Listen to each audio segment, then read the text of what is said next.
मौजूदा वित्तीय हालात जो है राजस्थान सरकार के वो अच्छे नहीं हैं, इस वक्त कर्जे में है सरकार, तो ऐसे में बजट से क्या उम्मीदें हैं? हाँ, वित्तीय हालात तो अच्छे नहीं हैं क्योंकि टैक्स कलेक्शन पे असर पड़ा है। ये पूरे कोरोना काल में जो भी संकट था हमारे सर पे, और संकट अभी भी पूरी तरह टला भी नहीं है, ये भी एक दुखद बात है। लेकिन तो इसलिए टैक्स पे, सरकार के टैक्स पे तो असर पड़ा ही है, लेकिन बजट से तो फिर भी हमें उम्मीदें रखनी पड़ेंगी क्योंकि सरकार अगर अपनी बजट में ठीक से एलोकेशन नहीं करेगा, नीतियाँ ठीक से नहीं रखेंगी सरकार, तो हम इस जो हमारा आर्थिक गिरावट आया है, हमारी आर्थिक गतिविधियां कमज़ोर हो गई हैं, उनसे उबरना तो पड़ेगा। और उसके लिए सरकार को फोकस करना पड़ेगा कई चीज़ों पे, जिसमें सबसे महत्वपूर्ण है पहले तो लाइवलीहुड, लोगों का जो रोज़गार का जो मुद्दा है उस पे एक फोकस करने की ज़रूरत है। दूसरा मैं कहूँगा कि जो एक संकट है लोगों के सामने, वो है खाद्य सुरक्षा का जी, और स्वास्थ्य का। स्वास्थ्य का ये मेनली ये क्राइसिस स्वास्थ्य का क्राइसिस था जी, लेकिन ये क्राइसिस जो है स्वास्थ्य से निकल के और सामाजिक आर्थिक एक संकट बन गया हमारे लिए। तो स्वास्थ्य के क्षेत्र में भी हमें ऐसे काम करने की ज़रूरत है जिससे ये इस तरह का अगर कभी संकट आए तो हम उससे आसानी से उभर सकें। हम कोरोना की बीमारियों की वजह से जो गैर कोरोना मरीज़ थे उनको भी काफ़ी मुश्किलों का सामना करना पड़ा, लेकिन अच्छी बात यह है कि हमारे पास गांव-गांव में एक स्वास्थ्य का एक इंफ्रास्ट्रक्चर, एक ढांचा मौजूद है जी। हमें उस ढांचे को मजबूत करना है, हमें उस ढांचे में और उसको वहाँ सारी सुविधाएं, दवा की सुविधा, मशीनें जो ज़रूरी हैं, स्वास्थ्य की मशीनें, वो एक्सरे वगैरह, और जो पर्सनल जो लोग हैं, क्योंकि हमें अगर हमारे पास लोग ही नहीं रहेंगे तो मशीनें भी कुछ नहीं करेंगी, तो जो भी पद खाली हैं उनको भरने और नए पद बनाने, इन सब चीज़ों पे जोर देना होगा। और जहाँ तक रही बात की संसाधन कहाँ से आएंगे, तो एक तो ये कि संसाधन का उतना भी बुरा हाल नहीं है। दिसंबर तक का अगर आप आंकड़ा देखें, मंथली की इंडिकेटर्स जो CAG से आता है, तो लगभग 54% तक राजस्व आय हुआ है, जितना सोचा था उसका। तो इट इज़ बैड, बट बुरा कम है, लेकिन इट्स नॉट टू बैड, इतना बुरा नहीं है। प्लस जो घाटे का जो कर्ज लेने का सीमा है वो भी सरकार बढ़ाएगी, क्योंकि केंद्र सरकार ने भी अपना कर्ज लेने का सीमा बढ़ाया है।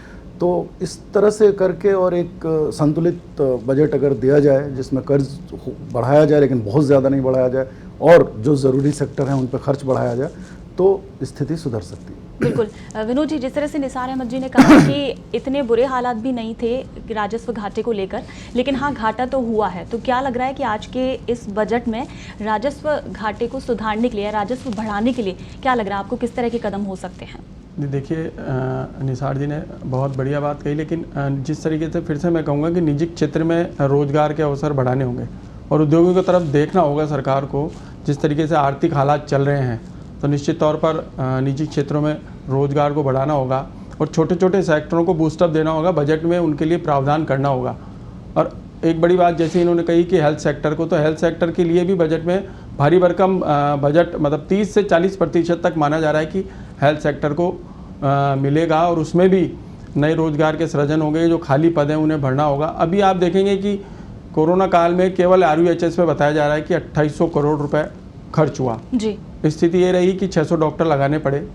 मैं इनकी बात से यहाँ तक सहमत हूँ, लेकिन ग्रामीण क्षेत्रों के जो हालात थे वो बद से बदतर हुए। लेकिन अब निचले स्तर के जो अस्पताल हैं उनके लिए बजट प्रावधान करना होगा ताकि उनको बूस्टअप मिले, और निःशुल्क दवा योजना का दायरा बढ़ाना होगा। ये सब चीज़ें करनी होंगी जी। बिल्कुल। तो वैसे चिकित्सा, शिक्षा और कृषि, मेन तो ये माना जा रहा है कि इन 3 सेक्टर्स पर तो फोकस सरकार का रहना ही है, क्योंकि चिकित्सा, जिस तरह से कोरोना काल में हम लोग गुजरे हैं, जो बुरा वक्त था, हालांकि उससे सबक लेते हुए अब बहुत कुछ अच्छा करने की ज़रूरत है। शिक्षा के क्षेत्र में भी बच्चों को जितना नुकसान हुआ, या फिर ऑनलाइन एजुकेशन की तरफ हमारा सिस्टम वो है वो मोड हुआ, तो उसमें भी कहीं ना कहीं आगे बढ़ने के लिए कदम उठाएंगे। और किसानों को लेकर तो हर बार ही बजट में बातचीत होती है, लेकिन परेश जी, आपको नहीं लगता कि हर बार बजट में घोषणाएं होती हैं हर सेक्टर को लेकर, लेकिन उन्हें मूल रूप नहीं दिया जाता है, वो सिर्फ कागजों तक ही सिमट कर रह जाते हैं? आप ये देखिए, रोजगार की जो प्रॉब्लम है वो इस बार की नहीं है, वो पिछले काफी वक्त से चली आ रही है। तो जो पहले की भर्तियां हैं उन्हें पूरा किया जाए और उसके बाद आगे की जो घोषणाएं हैं वो की जाए। नहीं मतलब आई थिंक ऐसा नहीं है कि हम ये नहीं बोल सकते। देखिए मैं ये बोलता हूँ कि यस, जो प्रॉमिस करते हैं पूरे फुलफिल नहीं हो पाते, सारे प्रोमिसेस नहीं फुलफिल हो पाते, बट आप ये देखिए कि मैं तो डेफिनेटली बोलूँगा कि कोरोना काल के अंदर राजस्थान गवर्नमेंट डेफिनेटली काफ़ी अच्छा काम किया उसने।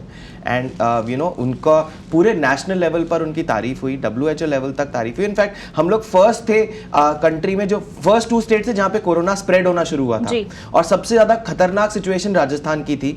तो मैं बोलूँगा कि लास्ट 1 ईयर के लिए डेफिनेटली मैं बोलता हूँ कि नहीं, राजस्थान सरकार का काम काफ़ी अच्छा रहा है। सारे प्रोमिसेस फुलफिल नहीं हो सकते, मैं आपको ये भी बता सकता हूँ कि मुझे लगता है कि नहीं, इस बार भी हमारा डेफिसिट बढ़ेगा, और एक्सपेक्टेशन ये होगी कि गवर्नमेंट के पास पैसा नहीं है बहुत ज्यादा देने के लिए, तो हम बजट से बहुत ज्यादा उम्मीदें लगा करके ओवर प्रॉमिस अगर करते भी हैं तो वो डेफिनेटली फुलफिल करने में गवर्नमेंट को बहुत प्रॉब्लम आने वाली है। तो आई थिंक मुझे इस टाइम पे तो गवर्नमेंट को बेनिफिट ऑफ डाउट देना चाहिए कि हम कोरोना के टाइम पे जो भी फाइनेंशियल कंडीशन में गुजर रहे हैं, आप सही बोल रहे हो कि सारे प्रोमिसेस फुलफिल नहीं हो पाते, पर सरकार कोशिश करती है और नहीं कर पा रही है, तो ठीक है, हम सबको मिलकर कोशिश करनी पड़ेगी।